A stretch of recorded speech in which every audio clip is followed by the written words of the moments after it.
Hey guys, this is Angela. Welcome back to another episode of the Warrior Painters podcast. Today we're interviewing Michelle Lin, who is our partner in crime for creating everything Warrior Painters. I hope you're excited because there's so much information in here. Let's not waste any time and dive right in.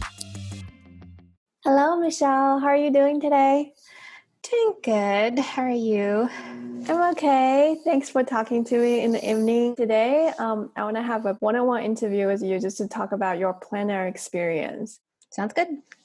When I was talking to Angela, she was shaming me for not knowing that here in kindergarten or elementary school, you guys just do watercolor painting. I don't know if that's true for you, but I want to hear about your first traditional painting experience, even if it's a kid. I actually tried gouache. So I don't know if you know this, but I lived in China for like a year and a half when I was in elementary school. And I did have an art tutor and she had me paint with gouache. And I didn't know that was gouache at the time. I just knew it had like a weird name. I didn't know how it was pronounced. But she had me like painting still lifes and stuff. But definitely in art school, I probably messed around with tempera, painting like animals or humans. What was the second time you tried gouache again then? I know at least in art center, I took a landscape painting class in gouache. You took a class at art center? I actually was at art center for a year after I graduated from college at USC. Okay. Did you take any other traditional painting classes? I took a lot of traditional painting classes. I took portrait painting with Gary Meyer, took sketching for illustration with Bob Cotto, which was a lot of drawing and also painting in acrylics. That was like a pretty good boot camp in getting into traditional paints. USC, I did take some fine art courses. I think I do remember doing some watercolor. And now that I think of it, I did do some watercolor in high school because I really liked the effect you get from like the colors bleeding into each other. And our teacher did like kind of teach us some cool techniques with using watercolor. Wow, this is all stuff I haven't thought about in a really long time. You're pulling back memories. That's what I do. Sounds like you have a lot of traditional painting training in schools. Sort of. I wouldn't say I was good at it. I feel like it was just something that we had to do in class. It was fun, but I don't think I was like really, really serious about painting. And did you learn about plein-air painting through one of those classes? So my art center class where we did take a gouache painting class that was all like on location and painting outside. I don't think the class was called like plein-air painting or anything. It was just like landscape painting, but that would have been first formal plein-air painting related class. And even then I wasn't like that aware of what plein-air painting was, because like just painting outside, like why would you need a name for that? I wasn't aware of like the history and there's like this whole movement. It's just much bigger deal than I thought it was. Could you share some of your understanding? Oh my gosh, I feel like I'm going to mess up the history and stuff. No, it's okay. It's just basically what you understood. Yeah, well, artists like Sargent and Soroya, they thought it was important to paint outside and paint from life. I know Sargent, he was really big on painting on location. And one of the favorite paintings of mine that he's done, he painted outside every day. And it was always like at twilight hour or magic hour. So he would just go out and paint for however many, maybe like an hour or so that he had that light because he really wanted to capture that specific moment. And he did that consistently all the time. I think artists like them, they were really, really interested in capturing light in a certain way. And you really can't do that so much or recreate like what light does in nature so much in the studio.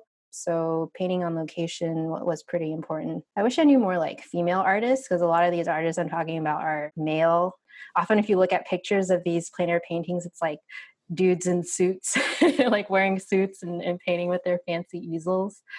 But yeah, that was my impression of them and my very limited understanding of plein-air painting. And and like Monet, the Impressionists were very big on painting outside on location. Before you learned all this history about plein-air, how did you like it? Is there a difference after you learned about it? I think before, again, like I was saying earlier, I was just like, you're just painting outside. What's the big deal? I think it did give me more of an appreciation. And then the more that I like looked at plein air paintings and saw the type of work that you can do, like, wow, you just do that outside and you like complete an amazing painting or so within that amount of time. There's just like a different quality to it. I think it definitely like heightened my appreciation of it. And it wasn't just like, you're not just painting outside, you're really there, you're like experiencing the scene. You're making all these like quick decisions, and you're also dealing with nature and changing light, or you're chasing light and stuff. So definitely like opened my mind a lot more and broadened my perspective of it. What would you say would be the top 3 things you like about plein air painting? Top things. I definitely like that I'm not on a computer, I'm not plugged in, I'm outside. And I feel like by being outside, I'm more focused. I don't have quite so many distractions. There's something nice of being able to just sit outside and you're like, for an hour or two, you're just like doing that one thing, which is painting. What else? I like being able to explore different places too, because and you guys do that too. We travel a lot. We have partners who also do art and like to travel as well. So that's a really great way of experiencing a new place. I mean, you have to pay to travel and stuff. There's those expenses, but to just like sit somewhere beautiful in nature, it's kind of free. Third thing is, of course, the warrior painters. I do like being able to paint with friends, which we get to do we were doing with our warrior painter sessions when we could go outside.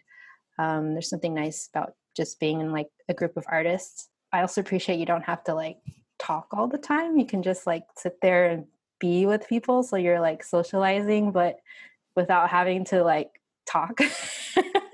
Because like I like just being out and being around people, but sometimes talking and socializing a lot can be exhausting. Like I don't like going to parties, so my way of being social is to just sit and know there's somebody nearby and we can talk if we want to while doing like something fun. Is that why you also like dancing classes? Actually, yeah, now that you bring it up, because I mean, you do sort of have conversations, but yeah, there isn't that much pressure to like carry on an hour-long conversation with somebody. Yeah, so maybe I do like these sort of not directly social, but still social activities. But you're great at talking to people. Like you shared so much wisdom during our first podcast. Thanks. That's really nice that you say that. But I don't know. I feel like I'm still fairly introverted, but I can like turn on and appear more extroverted, I guess. But I still like my time to just be with myself and not have to socialize or interact as much. But when you go travel with Vaughn, when you guys are painting together, do you talk to each other or is it quiet most of the time? It's actually, I think it's generally pretty quiet. We're both pretty focused, and often if you see us, like he doesn't even like paint near me. He just like goes off into his own whatever place he wants to go to. So we won't like talk to each other for an hour or two, but it's nice then afterwards meet up and like, oh, look at what you did. That looks cool and stuff. But it's nice. I like that you don't have to feel like you need to talk the whole time. That's awesome. Like other couples might go somewhere to talk and you guys go somewhere to not talk. Yeah, that's one way to put it. All right. Since you brought up warrior painters, I have some questions on that too. Mm-hmm. So how did you know about the group? I think it was probably on Facebook. Maybe I saw it was posted or somebody shared it. And it just so happened like around that time, I just finished taking Peter Chan's class. He taught a gouache painting class. And right after taking that class, I was like, oh, I want to get good at painting. I really want to do this. Fawn and I might have gone on like a gone painting somewhere before. And then I just so happened to see that you guys were doing painting sessions. So I was like, oh, this is perfect. So we just showed up and then started coming and couldn't get rid of us. Also, I do remember Arts District talking to you guys then. I don't know if that was our very first time. No, that was a time that I saw you guys a lot. I'm like, oh my God, I'm going to go talk to that couple. They always sit super far away from us. Oh, okay. Yeah. I mean, I generally associate that session with when we first met, maybe, or first like actually talk to each other. You guys were really shy when I first met you, and I was like, am I being annoying? I was asking Angela. I'm like, I feel like they just want to paint over there and just quietly, and I just go over and try to strike a conversation every time. I don't. Of course, you weren't annoying us, not at all. We were happy to talk to you. At least I was very happy to talk to you. Yeah, we were so happy you guys were coming like almost every weekend. Yeah, I don't know what kept me so consistent. Maybe because you guys kept like were consistent with setting events, and I was like, okay, I'll just go again. We'll go do this again, and it just became a habit. That was really early. That was 2016. Oh my gosh, 2016. That's like what, 4 years ago? Yeah. Oh, man, wow.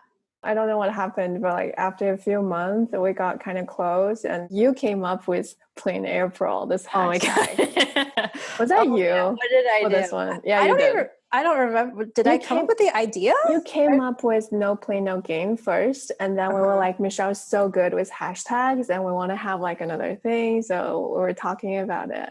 Oh my God. Okay.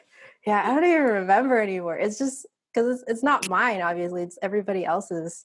So, wow. No play, no game was like definitely from you. I think I was just making a joke on Facebook or something. I think I made a comment and then it just stuck.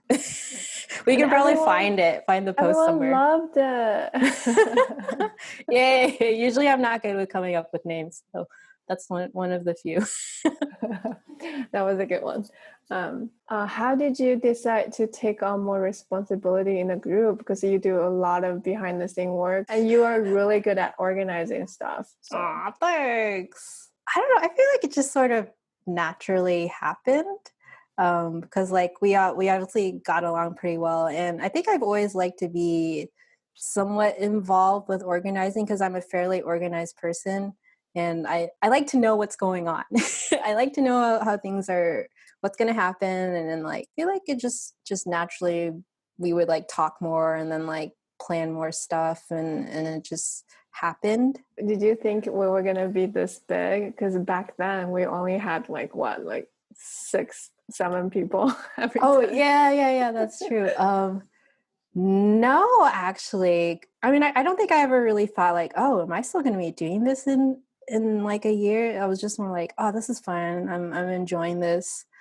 But yeah, I didn't think it would, like all the things, all the events and stuff that we've done, and even now with quarantine with Discord, of course, I couldn't have imagined that. But yeah, it came as a surprise to me. Though I think Angela always had that vision that it would like get big and we would grow and stuff. So I'm glad she had that. That's like our driving force and stuff. No, I think the vision was growing too. Yeah. In the beginning, she just really wanted to go out to paint with some people. Oh yeah. That's true. Yeah. but we grow the group together, like all of us in this group right now. Like yeah. Since 2016, there's so much work we do together, and then there's more work coming our way too. So it's exciting to super exciting. Yeah, and I think other people, like I've talked to other people who sort of have seen how we've progressed and grown, and they're also like they're really impressed. There are people who may not like be really active, but they still like appreciate all the cool paintings people are doing, and they like that we're going out and stuff. So. It's cool. It's cool. Yeah, I think Angela asked you this earlier today. She was like, Michelle, what is your vision for the group? Oh my God, that's such a big question. I don't know. Because I feel like it's always growing, right? Earlier on, like we were trying to get into shows and no one really paid attention, but we ended up like figuring out how to do it on our own. Like, okay, we'll just put on our own show. We'll do it all ourselves. I feel like you guys and this group has kind of made me see like, yeah, we shouldn't like ask other people to give us things when we can like create things on our own and make it happen and stuff. So screw what other people say or tell us that we can't do. Yeah, we really want this group to grow, that we contribute with our time, our money. Mm. Yeah. Yeah. You guys definitely have contributed a No, lot. every one of us, like in the early beginning, right? Yeah, I mean, definitely. I don't know why we do that, but it's just it's just fun to see people. And I really like to have those gallery openings. It's like every time it's like a fun party. Yeah, I know it's a lot of hard work beforehand, and we're like, especially the night before when we're hanging stuff and we're getting so frustrated, but it's always worth it. I made a lot of friends from the group that I never met before, and also I feel like I brought in people and then like been able to like get closer to, just because we have this thing that we do together. It's become a pretty big part of my life. I feel it's not just like with one thing we do on the weekend. It's kind of grown to be more in that, like, oh, we become really good friends and we kind of like help each other out too. And I know a lot of us are in the same industry. So a lot of us work in animation. We'll end up like recommending each other for jobs, or we'll like work with each other and stuff. And I feel like if I ever like need help or have a question about something, there's like this big community that I can reach out to. And generally everyone is so like generous with their time and whatever, that I feel it really is like a family, like a really nice art family. And also our group isn't just like one person in charge, because we have like this big not huge, but like we have this like core team of people who are always contributing and helping out, and it's always growing too. It's just like whatever, how much time you can contribute and whatever you're able to, people just like jump in and help out. And I'm glad that with Discord, it's not just like us LA people. There's like people all over, and it kind of like brings us all closer together. All right, enough about the group. Let's go back to your plein-air journey. Oh yeah, me. Yeah. How often do you do painting on location before the quarantine? Before, it was generally, I guess, weekly with you guys, and I think I got kind of busy later on, so maybe it wasn't every week.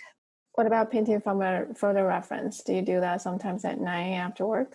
No, actually, I think I'm actually not that great about doing that much art outside of work and stuff. Unless it was April? Oh yeah, unless it was Plein-air, we just had to do it every single day. I don't do that much painting, whether it's digitally, gouache. Gouache I'll do. It depends on my mood. If I'm feeling it and I want to do some gouache painting, then yeah, I'll do that. But I don't really have like a strict schedule. Do you think the plein-air painting skills have helped you in your animation career? Oh yeah, so much for sure. For work, I'm a character designer, which a lot of people don't realize. Especially my Instagram is mostly just like my plein-air paintings. A lot of people in our group are like background painters and stuff. But for me, I feel like it's just helped me become a better designer and better at like observing and learning how to simplify complex details and things like that. You can just sit there and capture all the detail that you want, but if you don't have like a story or some sort of intent that you're trying to do with your painting, then you're not really making good, well designed art. And it just so happens that I'm working on a show that it's set in India, so that's like a lot of really bright, colorful, diverse, interesting like architecture and stuff, and beautiful textiles and patterns. And so a lot of what I have to do is to take this like beautiful, colorful reference and then simplify it in a style that's suitable for our show and our characters. Because like you can't show everything, something so elaborate or ornate on a screen for like a show for kids, because they're not really gonna, first of all, they won't even like be able to appreciate all the beautiful detail and stuff, and they're more interested in like maybe a cute character or like some interesting funny story and stuff. I feel like with my plein-air experience and like getting to work with color and simplifying and design, I've become a little bit better and a little bit faster at making these kinds of decisions. Because before I was doing a lot of just like with digital painting, moving like color slider around, trying to do, and I still kind of do that, but just not really waiting until I see like the right color or combination that works for me, versus like me maybe thinking like, oh, I want something more warm for this entire color palette. What kind of colors will work well with that? Or how do I like create some more contrast or certain areas of interest? So yeah, even with something like design or characters, plein-air painting can be of use and helpful. Do you like this balance? You get to paint characters or design characters at work, and then you do just landscape paintings. Yeah, actually, I think it's really beneficial for me because I kind of do like this separation of my like I enjoy doing characters, but I also enjoy doing landscape because sometimes if you do something that you love for work, it kind of like can take away your love for it a little bit. But I'm glad that I can kind of turn my character brain on at work and turn that off and do more of like painting stuff in my own off hours. What's your favorite subject to paint recently? I don't know if it's necessarily a favorite subject, but I like taking things that look like they're really complex and then trying to see how much I can simplify them. I guess it's just more of like, I like having this challenge. So, and it could be anything. It doesn't have to be a city. It could be like some flowers or something that's pretty complicated. The minimalist style. Yeah, I feel like the more I grow and learn, I just like I don't want any other like complexities. I just want things to be more simple. And also I'm lazier. I just don't I just don't want to render anything. No, but it's harder to make complicated things simple, right? And also you paint quite fast every time. It's definitely challenging. I think doing plein air will help that a lot because I had to like bang on a painting every day. But if I kept things pretty simple and didn't noodle too much, then I was able to like finish at least a small painting. But yeah, generally I just try to do 40 minutes. And plus those paintings are really tiny. They were like 2 by 3 inches and stuff, but that made it a lot more doable. Do you want to paint bigger then next? I do. Because I know for galleries and stuff, it's that practical to do tiny paintings. I think bigger paintings are more desirable. And plus it's also a different challenge that I probably should work on. What's your favorite painting medium? Gouache, obviously. Well, mostly because that's what I've been doing now. I've dabbled a little bit in watercolor. I did acrylics in school, a little bit of oils, but gouache has been like the most fun and satisfying to me. Though I do want to do a little bit more watercolors, but I've mostly just been kind of lazy, and also I don't want to buy more paints. Always like, oh, what if I don't want to use it anymore? Well, I don't use it all. Like, what am I gonna do? So that's why I have that marketplace channel on Discord. Oh yeah, that's true. Materials. yeah. I can either get some new ones or get rid of the ones I don't want. That was a soft advertising. Yeah. On our Warrior Painters Discord. Who are some of the plein-air artists you look up to? I think everyone says Soraya and Sargent, but they really are like, I feel very, very important to me. And also when I was in Spain, visited the Soraya house, which was amazing because I visited that one like a couple times when I was there just to see his paintings up close. I've actually been looking into some other like non-plein-air artists, but still landscape related, like this Japanese paper artist, Masayasu Uchida. He passed away last year, I believe. He was like this 90-year-old paper artist. He was just like laying down pieces of torn paper, which look really fun. That's another thing that I would love to try. I was just thinking of Victoria Semikina, and I think she's a Russian illustrator.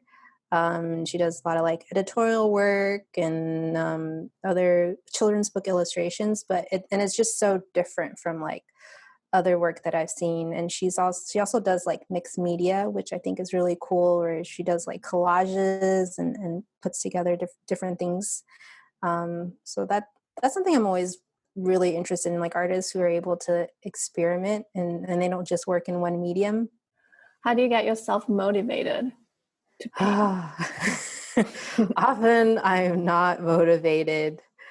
It definitely helped having like the weekly Warrior Painter sessions where you have like the set event that I need to go to and do. But I think if you have someone to hold you accountable and also someone to push you, like Angela's always pushing me and everyone. She's a very pushy person to like, do this, do that, do that. So having people in your life who are able to like call you out on your shit and be like, what are you doing? Why aren't you doing more painting or something? Definitely helps. So, and like Fawn is like always super hardworking and stuff. So it does kind of like shame me like, oh, I guess I should be doing more. I shouldn't be so lazy and stuff. So I guess everyone has a different pace though. That's true. So I can't assume that I'm just whether the way other person approaches is works for me. You also have a lot of non-art hobbies, so that's probably why you want to allocate more time on those too, you know? It could be, or maybe they're just ways to distract me from like doing stuff like studying or working on art related practices. But I think that also helps too, in that you need a break from doing art all the time, and you just need to like refresh your brain. So I know you're going to have a podcast on non-art hobbies, but do you want to just share your hobbies with people right now? Sure. What are some hobbies? Well, recently, not right now, but I've always been into dance, and I've also, as you all know, gotten very much into houseplants, which is perfect for quarantine. In fact, it's like the best hobby for quarantine. Yeah, I can't wait to hear more in your podcast. All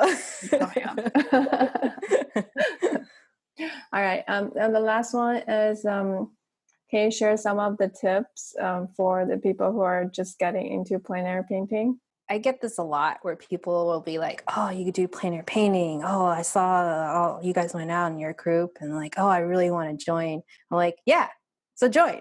Come. We do this every weekend. Just come. For some reason, they just don't do it. There's obviously something holding people back. I think they're just like making excuses and stuff. So obviously don't make excuses. And I think you really just have to find something that's fairly doable. Don't make it a big deal that you're going to, and you're also not going to make an amazing painting if it's your very first time. You're just not. And you're probably not going to do amazing paintings for the next few times at all. So you kind of just have to get your bad paintings out of the way, just do it, get out and do it. And eventually, if you like the process, if you like being outside and like just getting your hands dirty with real paint and stuff, hopefully you'll get like that painting bug, and then it won't be a big of a deal to drag yourself outside. I can just talk about it, but really you just have to do it. Just do it and stop making excuses. That's a very good tip. It's like the Nike slogan, just do it. But just do it. Maybe it's like everything else. You just need to do it. Yeah. And don't be afraid of showing a painting to people.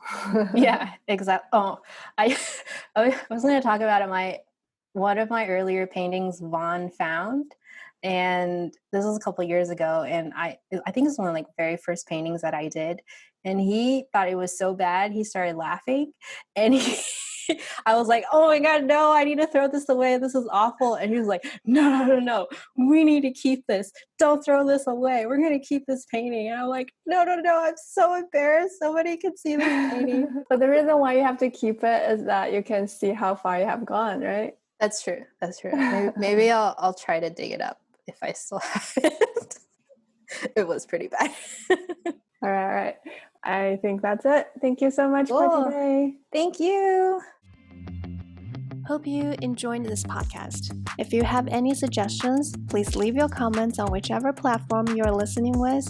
And if you like this podcast and other events we organize, please consider donating to us on Gumroad. You'll find a link in the description. Thank you and hope to see you again soon.